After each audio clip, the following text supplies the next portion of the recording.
ਅੱਜ ਹੁਸ਼ਿਆਰਪੁਰ ਦੇ ਦਾਣਾ ਮੰਡੀ ਵਿਖੇ ਪਹੁੰਚੇ ਕਾਂਗਰਸ ਦੇ ਸੂਬਾ ਪ੍ਰਧਾਨ ਸ਼੍ਰੀ ਸੁਨੀਲ ਜਾਖੜ ਨੇ ਪੱਤਰਕਾਰਾਂ ਨਾਲ ਗੱਲਬਾਤ ਦੌਰਾਨ ਕਿਹਾ ਕਿ ਕੇਂਦਰ ਸਰਕਾਰ ਐਮਐਸਪੀ ਨੂੰ ਖਤਮ ਕਰਕੇ ਕਿਸਾਨਾਂ ਨੂੰ ਠੱਗਣ ਦਾ ਯਤਨ ਕਰ ਰਹੀ ਹੈ।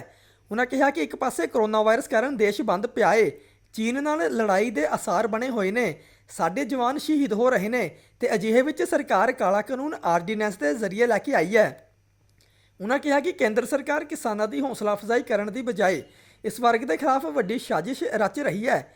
ਸ਼੍ਰੀ ਜਾਖੜ ਨੇ ਕਿਹਾ ਕਿ ਹਾਲ ਹੀ 'ਚ ਪੰਜਾਬ ਸਰਕਾਰ ਵੱਲੋਂ 1 ਕਰੋੜ 27 ਲੱਖ ਟਨ ਕਿਸਾਨਾਂ ਦੀ ਕਣਕ ਦੀ ਖਰੀਦ ਕੀਤੀ ਗਈ ਹੈ ਤੇ ਕਿਸਾਨਾਂ ਦੀ ਫਸਲ ਦੇ 26,000 ਕਰੋੜ ਰੁਪਏ ਉਹਨਾਂ ਨੂੰ ਸਮੇਂ ਸਿਰ ਦਿੱਤੇ ਗਏ ਨੇ ਤੇ ਇਹ ਤਾਂ ਹੀ ਸੰਭਵ ਹੋਇਆ ਹੈ ਕਿ ਫਸਲ ਦੀ ਖਰੀਦ ਐਮਐਸਪੀ ਤੇ ਹੋ ਰਹੀ ਹੈ। ਪਰ ਜਿਸ ਦਿਨ ਇਹ ਖਰੀਦ ਐਮਐਸਪੀ ਤੇ ਬੰਦ ਹੋ ਗਈ ਤਾਂ ਪੰਜਾਬ ਦਾ ਕਿਸਾਨ ਮਜ਼ਦੂਰ ਬਣ ਕੇ ਰਹਿ ਜਾਵੇਗਾ। ਹੁਸ਼ਿਆਰਪੁਰ ਤੋਂ ਚੇਤਨ ਕਸ਼ਪ ਦੀ ਰਿਪੋਰਟ। ਐਮਐਸਪੀ ਖਤਮ ਕਰਨ ਨੂੰ ਲੈ ਕੇ ਕੇਂਦਰ ਸਰਕਾਰ ਵੱਲੋਂ ਜਿਹੜਾ ਦੇ ਖਿਲਾਫ ਧਰਨਾ ਦਿੱਤਾ ਜਾ ਰਿਹਾ ਧਰਨਾ ਨਹੀਂ ਸਾਹਿਬ ਆ ਲੋਕਾਂ ਦੇ ਅੰਦਰ ਇੱਕ ਜਾਗਰੂਕਤਾ ਲਹਿਰ ਚਲਾਉਣ ਵਾਸਤੇ ਤਾਂ ਕਿ ਕਿਸਾਨ ਨੂੰ ਪਤਾ ਲੱਗੇ ਕਿਸ ਕਿਸਮ ਦੀਆਂ ਸਾਜ਼ਿਸ਼ਾਂ ਕੀਤੀਆਂ ਜਾ ਰਹੀਆਂ ਸਾਰੇ ਹਿੰਦੁਸਤਾਨ ਦੇ ਕਿਸਾਨ ਨੂੰ ਤੇ ਖਾਸ ਤੌਰ ਤੇ ਮੈਂ ਸਮਝਦਾ ਪੰਜਾਬ ਦੇ ਕਿਸਾਨ ਨੂੰ ਅੱਜ ਸ਼ਾਬਾਸ਼ੀ ਦੇਣ ਦੀ ਜ਼ਰੂਰਤ ਸੀਗੀ। ਕਰੋਨਾ ਦੇ ਵਿੱਚ ਜਿੱਥੇ ਸਾਰਾ ਹਿੰਦੁਸਤਾਨ ਤਾਲਾਬੰਦ ਹੋਇਆ ਖੜਾ ਹੈ, ਸਾਰੀ ਜਿੰਨੀ ਵੀ ਇੰਡਸਟਰੀਜ਼ ਹੈ ਸਾਰੀਆਂ ਬੰਦੀ ਦੀ ਕਾਗਾਰ ਤੇ ਨੁਕਸਾਨ ਦੇ ਕਾਗਾਰ ਤੇ ਖੜੀਆਂ। ਕੱਲਮ ਕੱਲਾ ਅਗਰ ਹਿੰਦੁਸਤਾਨ ਦੇ ਅੰਦਰ ਕੋਈ ਇਦਾਰਾ ਸਹੀ ਤਰੀਕੇ ਨਾਲ ਕੰਮ ਕਰ ਰਿਹਾ, ਲੋਕਾਂ ਦੇ ਢਿੱਡ ਪਾਲ ਰਿਹਾ, ਉਹ ਕਿਸਾਨੀ ਸੀਗਾ ਤੇ ਕਿਸਾਨ ਨੇ ਇਸ ਮੌਕੇ ਤੇ ਦੇਸ਼ ਦੇ ਨਾਲ ਜਿੱਥੇ ਪਹਿਲਾਂ ਵੀ ਢਿੱਡ ਭਰਦਾ ਰਿਹਾ, ਹੁਣ ਵੀ ਕਿਸਾਨ ਦੀ ਮਿਹਨਤ ਕਰਕੇ ਸਾਡੇ ਦੇਸ਼ ਦੇ ਪ੍ਰਧਾਨ ਮੰਤਰੀ ਸਾਹਿਬ ਨੇ ਜਦੋਂ ਕਰੋਨਾ ਲੱਗਿਆ ਤੇ ਸਾਰੇ ਲੋਕਾਂ ਵਾਸਤੇ 3-3 ਮਹੀਨਿਆਂ ਦਾ ਅਨਾਜ ਵੀ ਉਹਨਾਂ ਨੂੰ ਵੰਡਣ ਦਾ ਕਹਿਤਾ। ਆਹ ਸਾਰਾ ਕੁਝ ਕਿਸਾਨ ਕਰਕੇ ਸੀਗਾ। ਕਿਸਾਨ ਨੂੰ ਸ਼ਾਬਾਸ਼ੀ ਦੇਣ ਦੀ ਲੋੜ ਸੀ। ਬੰਦੀ ਦੇ ਹਾਲਾਤ 'ਚ ਵੀ 1 ਕਰੋੜ 27 ਲੱਖ ਟਨ ਕਣਕ ਪੰਜਾਬ ਦੀ ਚੱਕੀ ਗਈ। ਕਿਸਾਨ ਦੀ ਇੱਕ ਦਾਣਾ ਚੱਕਿਆ ਗਿਆ ਬਿਨਾਂ ਕਿਸੇ ਪਰੇਸ਼ਾਨੀ ਦੇ। ਉਹਦੀ ਪੇਮੈਂਟ ਜਿਹੜੀ ਹੈ ਕਰੀਬਨ 26,000 ਕਰੋੜ ਰੁਪਈਆ ਕਿਸਾਨ ਦੀ ਜੇਬ 'ਚ ਆਇਆ। ਇਸ ਕਰਕੇ ਹੋਇਆ ਵੀ ਪੰਜਾਬ ਸਰਕਾਰ ਕੋਲ ਇੱਥੇ ਪੂਰਾ ਇੰਤਜ਼ਾਮ ਹੈ, ਮੰਡੀਆਂ ਹੈ, ਸਾਡੀ ਐਡਮਿਨਿਸਟ੍ਰੇਸ਼ਨ ਹੈ, ਸਾਨੂੰ ਇਸ ਗੱਲ ਦਾ ਐਕਸਪੀਰੀਅੰਸ ਹੈ। ਪੰਜਾਬ ਦੇ ਕਿਸਾਨ ਜਿਹੜੇ ਹੈ ਮਿਹਨਤ ਆਪਣੇ ਖੂਨ ਪਸੀਨੇ ਨਾਲ ਫਸਲ ਲੈ ਕੇ ਆਉਂਦੇ ਹੈ ਤੇ ਉਸ ਫਸਲ ਨੂੰ FCI MSP ਦੇ ਉੱਤੇ ਖਰੀਦਦੀ ਹੈ। ਆ ਜਿਹੜੀ ਹੁਣ ਸਾਜ਼ਿਸ਼ ਹੋ ਰਹੀ ਹੈ, ਜਿਹੜੇ ਕਾਲੇ ਕਾਨੂੰਨ ਮੋਦੀ ਸਾਹਿਬ ਦੀ BJP ਦੀ ਸਰਕਾਰ ਲੈ ਕੇ ਆਈ ਹੈ, ਉਹਨਾਂ ਦੀ ਨੀਅਤ ਜਿਹੜੀ ਹੈ MSP ਨੂੰ ਖਤਮ ਕਰਨ ਦੀ ਹੈ। ਇੱਕ ਝਟਕੇ 'ਚ ਨਹੀਂ, ਇਨ ਫੇਜ਼ਿਸ ਹੌਲੀ ਹੌਲੀ ਕਰਕੇ ਇਹਨੂੰ ਖਤਮ ਕਰਨ ਦੀ ਜਿਹੜੀ ਸਾਜ਼ਿਸ਼ ਹੈ, ਜਿਹਦੇ ਤਹਿਤ ਆ ਸਾਰੇ ਕਾਲੇ ਕਾਨੂੰਨ ਦੇਸ਼ ਬੰਦ ਪਿਆ ਹੈ, ਚੀਨ ਦੇ ਨਾਲ ਲੜਾਈ ਲੱਗਣ ਦੇ ਆਸਾਰ ਬਣੇ ਖੜੇ ਆ, ਸਾਡੇ ਫੌਜੀ ਜਵਾਨ ਸ਼ਹੀਦ ਹੋ ਰਹੇ ਆ, ਉਹਨਾਂ ਦੇ ਬਾਵਜੂਦ ਇੱਕ ਕਾਲਾ ਕਾਨੂੰਨ ਆਰਡੀਨੈਂਸ ਦੇ ਜ਼ਰੀਏ ਲੈ ਕੇ ਆਏ ਆ। ਇਹਦੇ ਵਿੱਚ ਆਪਣੇ ਆਪ ਹੀ ਕਲੀਅਰ ਹੁੰਦਾ ਵੀ ਕੋਈ ਨਾ ਕੋਈ ਮਨਸ਼ਾ ਜਿਹੜੀ ਹੈ ਉਹਨਾਂ ਦੀ ਇਸ ਕਿਸਮ ਦੀ ਹੈ। ਜਿਹੜੇ ਪਾਰਲੀਮੈਂਟ 'ਚ ਗੱਲ ਕਰਨ ਤੋਂ BJP ਸਰਕਾਰ ਕਤਰਾ ਰਹੀ ਸੀ ਕਿਉਂਕਿ ਬਹੁਤ ਸਾਰੇ ਜਵਾਬ ਦੇਣੇ ਪੈਣੇ ਸੀ। ਕੋਈ ਇੱਕ ਮਿੰਟ ਸਰ, ਜਦੋਂ ਤਾਈਂ ਸਰਕਾਰੀ ਖਰੀਦ ਨਹੀਂ ਹੁੰਦੀ MSP ਦਾ ਕੋਈ ਮਾਇਨਾ ਨਹੀਂ। ਕੱਲ ਅਸੀਂ ਇੱਕ ਵੀਡੀਓ ਮੈਨੂੰ ਕਿਸੇ ਨੇ ਸ਼ੇਅਰ ਕੀਤੀ ਸੀ, ਹੁਸ਼ਿਆਰਪੁਰ ਮੰਡੀ ਦੀ ਵੀਡੀਓ ਸੀਗੀ ਤੇ ਉਹਨਾਂ ਨੇ ਦਿਖਾਇਆ ਵੀ ਕਿਸਾਨ ਕਹਿ ਰਹੇ ਸੀ ਵੀ 600 ਰੁਪਏ 'ਚ ਜੇ ਮੇਰੀ ਢੇਰੀ ਵਿਕਦੀ ਹੈ ਤਾਂ ਇਹਦੇ ਨਾਲੋਂ ਤਾਂ ਅਸੀਂ ਡੰਗਰਾਂ ਨੂੰ ਪਾ ਦਿਆਂਗੇ, ਆਪ ਬੋਲੀ ਬੰਦ ਕਰਾਓ। ਮੈਂ ਅੱਜ ਇੱਥੇ ਆਹੀ ਕਿਸਾਨਾਂ ਨੂੰ ਦੱਸਣ ਆਇਆ ਵੀ ਸਾਥੀਓ ਜਾਗਰੂਕ ਹੋ ਜਾਓ। ਆਹ ਕੋਈ ਰਾਜਨੀਤਿਕ ਮਸਲਾ ਨਹੀਂ। ਅੱਜ ਮੱਕੀ 600 ਰੁਪਏ ਵਿਕ ਰਹੀ ਹੈ, ਰੁਲਦੀ ਫਿਰਦੀ ਹੈ ਇੱਥੇ।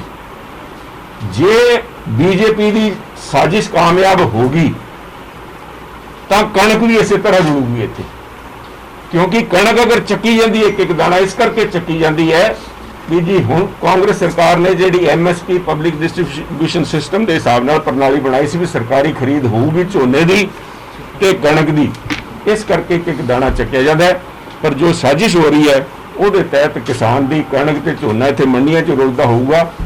ਹੌਲੀ ਹੌਲੀ ਫੇਜ਼ਿਸ 'ਚ ਕਰਨਗੇ। ਜਿਹਦੀ ਬਿਉਂਤਬੰਦੀ ਇਹਨਾਂ ਨੇ ਕਰਤੀ, ਆ ਜਿਹੜੇ ਪ੍ਰਾਈਵੇਟ ਕੰਪਨੀਆਂ ਨੂੰ ਬਾਹਰ ਮੰਡੀਆਂ ਬਣਾਉਣ ਦੀ, ਦੂਜੀ ਕੰਪਨੀਆਂ ਨੂੰ ਇੱਥੇ ਆ ਕੇ ਸਟੋਰ ਕਰਨ ਦੀ, ਉਹਨਾਂ ਨੂੰ ਵੇਚਣ ਦੀ ਬਿਨਾਂ ਲਾਇਸੈਂਸ ਤੇ ਕੰਟਰੈਕਟ ਫਾਰਮਿੰਗ ਦੀ, ਖੇਤੀ ਤੋਂ ਲੈ ਕੇ ਟੇਬਲ ਤੱਕ ਪਹੁੰਚਣ ਚਾਹੀਦਾ ਸਾਰਾ ਜਿਹੜਾ ਕੰਮ ਹੈ ਵੱਡੇ ਸਾਹੂਕਾਰਾਂ ਦੇ ਹੱਥ 'ਚ ਜਾਂਦਾ ਰਹੂਗਾ। ਤੇ ਕਿਸਾਨ ਜਿਹੜਾ ਅੱਜ ਆਪਣੇ ਚਾਹੇ ਉਹਦੇ ਕੋਲ 1 ਏਕੜ ਜ਼ਮੀਨ ਹੈ, ਚਾਹੇ ਉਹਦੇ ਕੋਲ 5 ਏਕੜ ਜ਼ਮੀਨ ਹੈ, ਉਹ ਆਪਣੀ ਜ਼ਮੀਨ ਦਾ ਮਾਲਕ ਹੈ।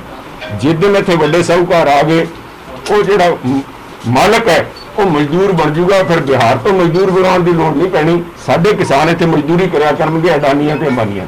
ਸਰ ਕੱਲ ਮੁੱਖ ਮੰਤਰੀ ਸਾਹਿਬ ਨੇ ਇੱਕ ਬੈਠਕ ਕੀਤੀ, ਸਰਬਦਲੀ ਬੈਠਕ, ਜਿਹਦੇ ਵਿੱਚ ਇਹ ਫੈਸਲਾ ਲਿਆ ਕਿ ਪੀਐਮ ਸਾਹਿਬ ਨੂੰ ਜਿਹੜਾ ਹੈਗਾ ਇੱਕ ਪ੍ਰਤੀਨਿਧੀ ਮੰਡਲ ਮਿਲੇਗਾ, ਲੇਕਿਨ ਭਾਜਪਾ ਤੇ ਅਕਾਲੀ ਦਲ ਇਸ ਪ੍ਰਤੀਨਿਧੀ ਮੰਡਲ ਵਿੱਚ ਸ਼ਾਮਲ ਨਹੀਂ ਹੋ ਰਹੇ। ਕੁਰਸੀ ਦਾ ਲਾਲਚ ਸਤਾ ਰਿਹਾ ਹੈ ਅਕਾਲੀ ਪਾਰਟੀ ਨੂੰ। ਸੁਖਬੀਰ ਬਾਦਲ 2 ਕਿਸ਼ਤੀਆਂ ਤੇ ਸਵਾਰ ਹੋਣਾ ਚਾਹੁੰਦੇ ਆ। ਦਬੀ ਜਵਾਨ 'ਚ ਕਹਿੰਦੇ ਨੇ ਇਸ ਕਿਸਾਨ ਦੇ ਨਾਲ ਆ, ਪਰ ਉਧਰ ਕੁਰਸੀ ਦਾ ਜਿਹੜਾ ਲਾਲਚ ਹੈ, ਇਸ ਕਰਕੇ ਇਹਨਾਂ ਕਾਲੇ ਕਾਨੂੰਨ ਦੇ ਖਿਲਾਫ ਬੋਲਣ ਤੋਂ ਵੀ ਡਰਦੇ ਆ। ਅੱਜ ਮੈਂ ਕੱਲ ਵੀ ਆਹੀ ਗੱਲ ਉੱਥੇ ਕੀਤੀ ਸੀ ਸਰਵਦਲੀय ਮੀਟਿੰਗ ਦੇ ਅੰਦਰ। ਅਕਾਲੀ ਦਲ ਚਾਹੇ ਸਾਡੀ ਵਿਰੋਧੀ ਪਾਰਟੀ ਹੈ, ਪਰ ਉਹਦਾ ਜਿਹੜਾ ਇਤਿਹਾਸ ਹੈ ਸੰਘਰਸ਼ ਤੋਂ ਨਿਕਲਿਆ ਹੈ। ਉਹਨਾਂ ਨੇ ਕੁਰਬਾਨੀਆਂ ਦਿੱਤੀਆਂ, ਜਾਨਾਂ ਗਵਾਈਆਂ, ਜੇਲ੍ਹ 'ਚ ਗਏ, ਡਾਂਗਾਂ ਖਾਧੀਆਂ, ਪਰ ਉਹ ਅਕਾਲੀ ਦਲ ਹੋਰ ਸੀਗਾ। ਅੱਜ ਦਾ ਅਕਾਲੀ ਦਲ ਹੈ ਉਹਨਾਂ ਵਾਸਤੇ ਕੁਰਸੀ ਛੱਡਣਾ, ਕੇਂਦਰ ਦੇ ਅੰਦਰ ਫੂਡ ਪ੍ਰੋਸੈਸਿੰਗ ਮੰਤਰਾਲਾ ਛੱਡਣਾ ਹੀ ਬਹੁਤ ਵੱਡੀ ਬਲੀਦਾਨ ਹੈ। ਜਿਹੜੇ ਬਲੀਦਾਨ ਕੁਰਸੀ ਛੱਡਣ ਨੂੰ ਬਲੀਦਾਨ ਸਮਝਣ ਲੱਗੇ, ਉਹ ਕਿਸਾਨਾਂ ਨਾਲ ਕਿੱਥੇ ਖੜਨਗੇ। ਅੱਜ ਮਸਲਾ ਬੜਾ ਸਿੰਪਲ ਹੈ, ਕਿਸਾਨ ਨੂੰ ਜਾਗਰੂਕ ਹੋਣਾ ਪਊਗਾ, ਸਾਰੇ ਕਿਸਾਨਾਂ ਨੂੰ ਲਾਮਬੰਦ ਹੋਣਾ ਪਊਗਾ। ਅਦਰਵਾਈਜ਼ ਬੀਜੇਪੀ ਤੇ ਇਹਨਾਂ ਦੇ ਭਾਈਵਾਲ ਅਕਾਲੀ ਦਲ ਪੰਜਾਬ ਦੇ ਕਿਸਾਨ ਨੂੰ ਮਜ਼ਦੂਰ ਬਣਾ ਕੇ ਛੱਡਣ। ਸਰ ਅੱਜ ਤੁਸੀਂ ਕਿਸਾਨਾਂ ਦੇ ਹਿੱਤ ਦੀ ਗੱਲ ਕਰਦੇ ਹੋ, ਪਰ ਕਿਸਾਨਾਂ ਦੀ ਇੱਕ ਦੂਸਰੀ ਸਾਨਾ ਵੱਡੀ ਸਮੱਸਿਆ ਹੈ ਵੀ ਪ੍ਰਵਾਸੀ ਮਜ਼ਦੂਰ ਨਹੀਂ ਹੈਗੇ। ਕਰੋਨਾ ਦੇ ਵਿੱਚ ਸੂਬਾ ਸਰਕਾਰ ਪ੍ਰਵਾਸੀ ਮਜ਼ਦੂਰਾਂ ਨੂੰ ਰੋਕਣ 'ਚ ਕਿੰਨੀ ਸਾਰਥਕ ਸਾਬਤ ਹੋਈ ਤੇ ਕਿੰਨੀ ਫੇਲ ਸਾਬਤ ਹੋਈ? ਹਿੰਦੁਸਤਾਨ ਲੋਕਤੰਤਰ ਹੈ, ਉਹ ਮਜ਼ਦੂਰੀ ਜ਼ਰੂਰ ਕਰਦੇ ਆ, ਪਰ ਬੰਧੂਆ ਮਜ਼ਦੂਰ ਨਹੀਂ। ਸਾਡੇ ਮਹਿਮਾਨ ਹੈ, ਸਾਡੇ ਪੰਜਾਬ ਦੇ ਵਿਕਾਸ ਦੇ ਵਿੱਚ ਉਹਨਾਂ ਨੇ ਯੋਗਦਾਨ ਆਪਣਾ ਵੀ ਖੂਨ ਪਸੀਨਾ ਪਾਇਆ, ਚਾਹੇ ਮਜ਼ਦੂਰੀ ਕਰਨ ਆਪਣਾ ਘਰ ਛੱਡ ਕੇ ਇੱਥੇ ਆਏ ਹੈ। ਜਿਨ੍ਹਾਂ ਨੇ ਆਪਣੇ ਘਰ ਵਾਪਸ ਜਾਣ ਦੀ ਇੱਛਾ ਜ਼ਾਹਿਰ ਕੀਤੀ, ਉਹਨਾਂ ਨੂੰ ਜਾਣ ਵਾਸਤੇ ਪ੍ਰਬੰਧ ਕਰਾਉਣਾ ਸਾਡਾ ਫਰਜ਼ ਸੀਗਾ। ਨਹੀਂ ਤਾਂ 1200 ਕਿਲੋਮੀਟਰ ਇੱਕ 15 ਸਾਲ ਦੀ ਬੱਚੀ ਆਪਣੇ ਪਿਤਾ ਨੂੰ ਸਾਈਕਲ ਤੇ ਬਿਠਾ ਕੇ ਲੈ ਕੇ ਜਾਵੇ, ਮੈਂ ਸਮਝਦਾ ਸਾਰੇ ਦੇਸ਼ ਵਾਸਤੇ ਸ਼ਰਮ ਦਾ ਮੁਕਾਮ ਹੈ। ਅਸੀਂ ਨਹੀਂ ਸੀ ਚਾਹੁੰਦੇ। ਅਸੀਂ ਪੰਜਾਬੀ ਜਿਹੜੇ ਆ, ਅਸੀਂ ਆਪਣੇ ਭਾਈਚਾਰੇ ਦੀ, ਮਹਿਮਾਨਾਂ ਦੀ, ਆਪਣੇ ਬੰਦਿਆਂ ਦੀ ਕਦਰ ਕਰਨਾ ਜਾਣਦੇ ਆ। ਇਸ ਕਰਕੇ ਉਹਨਾਂ ਲੋਕਾਂ ਨੂੰ ਘਰ ਜਾਣ ਦੀ ਇਜਾਜ਼ਤ ਭੇਜਿਆ ਗਿਆ ਜਿਹੜੇ ਜਾਣਾ ਚਾਹੁੰਦੇ ਸਰ ਸੀ। ਤੁਸੀਂ ਕਹਿੰਦੇ ਹੋ ਸਾਡੇ ਮਹਿਮਾਨ ਸੀ, ਪਰ ਮਹਿਮਾਨ ਤਾਂ ਸਰ ਰੋਂਦੇ ਬਿਲਕਦੇ ਪੈਦਲ ਵਾਪਸ ਗਏ ਸਰ ਸੂਬੇ ਦੇ ਵਿੱਚ। ਸਾਹਿਬ ਇੱਥੋਂ 35 ਕਰੋੜ ਰੁਪਏ ਦੇ ਨਾਲ ਕਰੀਬਨ 500 ਸ਼ਰਮਿਕ ਐਕਸਪ੍ਰੈਸ ਭੇਜੀਆਂ ਗਈਆਂ। ਕਿਸੇ ਹੋਰ ਸੂਬੇ ਦੀ ਸਾਡੀ ਜਿਹੜੀ ਪਾਪੂਲੇਸ਼ਨ ਹੈ, ਉਹ ਕੇਂਦਰ ਸਰਕਾਰ ਨੇ ਝਗੜਾ ਕਰਨ ਦੇ ਬਾਅਦ ਇੰਨੀਆਂ ਸਾਨੂੰ ਗੱਡੀਆਂ ਦਿੱਤੀਆਂ ਨਹੀਂ, ਗੱਡੀਆਂ ਵੀ ਨਹੀਂ ਦੇ ਰਹੇ ਸੀ। ਉਹਨਾਂ ਨੂੰ ਮੁਫਤ ਦੇਣੀ ਚਾਹੀਦੀ ਸੀ। ਉਹ ਹਿੰਦੁਸਤਾਨ ਦੇ ਵਾਸੀ ਹੈ, ਚਾਹੇ ਪੰਜਾਬ ਦੇ ਸੀ, ਚਾਹੇ ਬਿਹਾਰ ਦੇ ਸੀਗੇ। ਗਰੀਬ ਕਰਕੇ ਦੇਖੋ, ਸਾਰੇ ਕਹਿੰਦੇ ਸੀ ਵੀ ਬਿਮਾਰੀ ਨਾ ਅਮੀਰ ਦੇਖਦੀ ਨਾ ਗਰੀਬ ਦੇਖਦੀ। ਮੋਦੀ ਸਾਹਿਬ ਨੇ ਕਰੋਨਾ ਨੂੰ ਇਹ ਜਿਹਾ ਬਣਾਤਾ ਵੀ ਸਿਰਫ ਗਰੀਬਾਂ ਦੇ ਉੱਤੇ ਮਾਰ ਪਈ ਹੈ, ਅਮੀਰ ਨੂੰ ਤਾਂ ਕਿਸੇ ਨੂੰ ਤਕਲੀਫ ਨਹੀਂ ਹੋਈ। ਅੱਜ ਜਿਹੜੀ ਕਿਸਾਨਾਂ ਦੀ ਜਿਹੜੀ ਗੱਲ ਕਰਨੀ ਹੈ ਸਾਹਿਬ, ਤੁਸੀਂ ਦੂਜੇ ਪਾਸੇ ਨਾ, ਅੱਜ ਜਿਹੜਾ ਇਸ਼ੂ ਬਹੁਤ ਗੰਭੀਰ ਹੈ, ਇਹਦੇ ਵਿੱਚ ਜਿੱਥੇ ਐਮਐਸਪੀ ਦੀ ਸਰਕਾਰੀ ਖਰੀਦ ਬੰਦ ਹੋਣ ਜਾ ਰਹੀ ਹੈ, ਉੱਥੇ ਦੂਜਾ ਜਿਹੜਾ ਮਸਲਾ ਅੱਜ ਸਾਹਮਣੇ ਹੈ, ਜਿਹੜਾ ਅੱਜ ਸਵਾਲ ਪੁੱਛਣ ਵਾਲਾ ਹੈ, ਤੇਲ ਦੀ ਜਿਹੜੀ ਅੱਗ ਲੱਗੀ ਪਈ ਹੈ। ਅੰਤਰਰਾਸ਼ਟਰੀ ਬਾਜ਼ਾਰ ਦੇ ਅੰਦਰ ਤੇਲ ਦੀਆਂ, ਕੱਚੇ ਤੇਲ ਦੀਆਂ ਕੀਮਤਾਂ ਘਟਦੀਆਂ ਜਾ ਰਹੀਆਂ, ਇੱਥੇ ਵਧਾਈ ਜਾ ਰਹੀ ਹੈ। ਝੋਨੇ ਦੇ ਅੰਦਰ ਸਭ, ਇੱਕ ਮਿੰਟ ਸੁਣ ਲਓ ਤੁਸੀਂ ਪਲੀਜ਼, ਜਿਹੜਾ ਐਮਐਸਪੀ ਵਧਾਈ ਹੈ ਇਹਨਾਂ ਨੇ ਹੁਣ ਅਨਾਉਂਸ ਕੀਤਾ, ਝੋਨੇ ਦੇ ਅੰਦਰ 2.8% ਝੋਨੇ ਦੀ ਕੀਮਤ ਵਧਾਈ ਹੈ, ਤੇ ਪਿਛਲੇ ਸਿਰਫ 15 ਦਿਨਾਂ ਦੇ ਅੰਦਰ ਡੀਜ਼ਲ ਦੀ ਕੀਮਤ 12% ਵਧਾਈ ਹੈ। ਉਹਦੀ ਜ਼ਿੰਮੇਵਾਰੀ ਕੇਂਦਰ ਸਰਕਾਰ ਨੂੰ ਲੈਣੀ ਪਊਗੀ। ਜਿਹੜਾ ਤੇਲ ਅੱਜ ਦੇਖੋ, ਕਹਿੰਦੇ ਸੀ ਵੀ ਮੈਂ ਬੜਾ ਭਾਗਿਆਸ਼ਾਲੀ ਹੂੰ ਦੇਸ਼ ਕੇ ਲਈ, ਅੱਜ ਪਹਿਲੀ ਵਾਰੀ ਹੋਇਆ। ਅੱਜ ਇੱਥੇ ਦਾ ਰੇਟ ਮੈਨੂੰ ਪਤਾ ਨਹੀਂ, ਪਰ ਦਿੱਲੀ ਦੇ ਵਿੱਚ ਜਿਹੜਾ ਡੀਜ਼ਲ ਹੈ ਪੈਟਰੋਲ ਤੋਂ ਮਹਿੰਗਾ ਕਰਤਾ ਜਿਨ੍ਹਾਂ ਨੇ। ਆਹ ਇਹਨਾਂ ਦੀ ਕਾਮਯਾਬੀ ਹੈ। ਦੇਸ਼ ਸੰਕਟ ਤੋਂ ਲੜ ਰਿਹਾ, ਚੀਨ ਦੀ ਬਾਰਡਰ ਦੇ ਉੱਤੇ, ਨੇਪਾਲ ਸਾਨੂੰ ਅੱਖਾਂ ਦਿਖਾ ਰਿਹਾ ਹੈ, ਪਾਕਿਸਤਾਨ ਦੇ ਨਾਲ ਪਹਿਲਾਂ ਹੀ ਸਾਡਾ ਜੋ ਕੁਝ ਚੱਲ ਰਿਹਾ ਹੈ। ਉਹਨਾਂ ਦੇ ਬਾਵਜੂਦ ਇਸ ਕਾਲੇ ਕਾਨੂੰਨ ਨੂੰ ਜਿਹੜਾ ਲੈ ਕੇ ਆਏ ਹੈ, ਇਹਨਾਂ ਦੀ ਮਨਸ਼ਾ ਦੇ ਉੱਤੇ ਸ਼ੱਕ ਹੈ। ਇਹਦੇ ਕਰਕੇ ਕਿਸਾਨਾਂ ਨੂੰ ਜਾਗਰੂਕ ਹੋਣਾ ਪਊਗਾ। ਰਾਜਨੀਤਿਕ ਲੜਾਈਆਂ ਲੜੀਆਂ ਜਾਂਦੀਆਂ ਰਹਿਣਗੀਆਂ। ਅੱਜ ਹਰੇਕ ਪਾਰਟੀ ਨੂੰ ਇਹ ਸਾਬਿਤ ਕਰਨਾ ਪਊਗਾ ਕਿ ਉਹ ਕਿਸਾਨ ਨਾਲ ਖੜੇ ਹੈ ਜਾਂ ਆਪਣੀ ਕੁਰਸੀਆਂ ਨਾਲ ਖੜੇ ਹੈ। ਆਪਾਂ ਕਰਦਾ ਕਹਿਣਾ ਕਿ ਜਿਹੜਾ ਉਹ ਕਿਸਾਨ ਹਤਾਇਸ਼ੀ ਆ, ਤੇ ਉਹ ਜਿਹੜਾ ਹੈਗਾ ਕਿਸਾਨਾਂ ਦੇ ਨਾਲ ਖੜੇ ਆ, ਤੇ ਐਮਐਸਪੀ ਬੰਦ ਨਹੀਂ ਹੋਣ ਦਿੱਤੀ ਜਾਏਗੀ। ਇਸ ਨੂੰ ਤੁਸੀਂ ਕਿਸ ਗੱਲ ਦੀ ਵੇਟ ਕਰੇ? ਦੇਖੋ, ਗਡਕਰੀ ਸਾਹਿਬ ਦਾ ਜਿਹੜਾ ਬਿਆਨ ਸੀਗਾ, ਉਹਦੇ ਵਿੱਚ ਕਿਤੇ ਕੋਈ ਕਿੰਤੂ ਪਰੰਤੂ ਨਹੀਂ ਰਹੇਗੀ। ਗਡਕਰੀ ਸਾਹਿਬ ਨੇ ਸਪਸ਼ਟ ਸ਼ਬਦਾਂ 'ਚ ਕਿਹਾ ਵੀ ਜਿਹੜੀ ਐਮਐਸਪੀ ਦੀ ਖਰੀਦ ਹੈ, ਉਹ ਹਿੰਦੁਸਤਾਨ ਦੀ ਇਕਨੋਮੀ, ਅਰਥਚਾਰੇ ਦੇ ਉੱਤੇ ਬੋਝ ਹੈ। ਜਿਸ ਬੀਜੇਪੀ ਨੂੰ ਕਿਸਾਨ ਬੋਝ ਲੱਗਣ ਲੱਗ ਗਿਆ, ਮੈਂ ਸਮਝਦਾ ਵੀ ਇਸ ਤੋਂ ਜ਼ਿਆਦਾ ਸਾਡੇ ਵਾਸਤੇ ਕੋਈ ਵੀ ਕਾਲਾ ਦਿਨ ਨਹੀਂ ਹੋ ਸਕਦਾ ਹਿੰਦੁਸਤਾਨ ਵਾਸਤੇ। ਉਹ ਕਿਸਾਨ ਜਿਹਨੇ ਹਿੰਦੁਸਤਾਨ ਦਾ ਪੇਟ ਭਰਿਆ, ਲਾਲ ਕਣਕ PL 480 ਦੇ ਤਹਿਤ ਅਮਰੀਕਾ ਤੋਂ ਆਉਂਦੀ ਸੀ, ਉਹ ਅੱਜ ਸਾਰੇ ਗੋਦਾਮ ਭਰੇ ਪਏ ਹੈ। ਉਹਨਾਂ ਨੂੰ ਗਡਕਰੀ ਸਾਹਿਬ ਕਹਿ ਰਹੇ ਹੈ, BJP ਕਹਿ ਰਹੀ ਹੈ ਵੀ MSP ਸਾਡੇ ਉੱਤੇ ਬੋਝ ਹੈ। ਇਹਦੇ ਵਾਸਤੇ ਲੋਕਾਂ ਨੂੰ ਜਾਣੂ ਕਰਾਉਣ ਵਾਸਤੇ ਸਰਕਾਰ ਦਾ ਮੁੱਖ ਏਜੰਡਾ ਇਹ ਸੀਗਾ ਵੀ ਘਰ ਘਰ ਨੌਕਰੀ ਦੇਣਾ। ਜਿਹੜਾ ਡੀਜ਼ਲ ਬਦਲਿਆ ਉਹਦੇ ਜਿਹੜੇ ਸੁਖਬੀਰ ਬਾਦਲ ਨੇ ਕਿਹਾ ਹੈ ਵੀ ਜੇ ਸਾਰੀ ਪਾਰਟੀਆਂ ਅਸੀਂ ਤਾਂ ਸਾਥ ਦੇਵਾਂਗੇ ਜੇ ਪੰਜਾਬ ਸਰਕਾਰ 10 ਰੁਪਏ ਬੈਠ ਘਟਾਓਗੇ। ਇੱਕ ਗੱਲ ਮੈਂ ਸੁਖਬੀਰ ਬਾਦਲ ਜੀ ਨੂੰ ਸਪੈਸੀਫਿਕਲੀ ਪੁੱਛਣਾ ਚਾਹੁੰਦਾ, ਪੰਜਾਬ ਨੇ ਅਕਾਲੀਆਂ ਦਾ ਵਿਗਾੜਿਆ ਕੀ ਹੈ?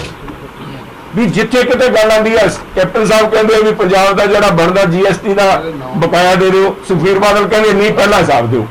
ਜਿੱਥੇ ਕਿਤੇ 2 ਪੈਸੇ ਪੈਕੇਜ ਮੰਗਦੇ ਆ ਕਹਿੰਦਾ ਨਹੀਂ ਜੀ ਪਹਿਲਾਂ ਹਿਸਾਬ ਦਿਓ। ਹੁਣ ਸੁਖਬੀਰ ਬਾਦਲ ਕਹਿੰਦੇ ਪੰਜਾਬ ਦੀ ਵੇੜੀਆਂ 'ਚ ਪੱਟੇ ਪਾਉਣ ਦਾ ਇਹਨਾਂ ਦਾ ਕੀ ਏਜੰਡਾ ਕੀ ਹੈ ਸੁਖਬੀਰ ਬਾਦਲ ਦਾ?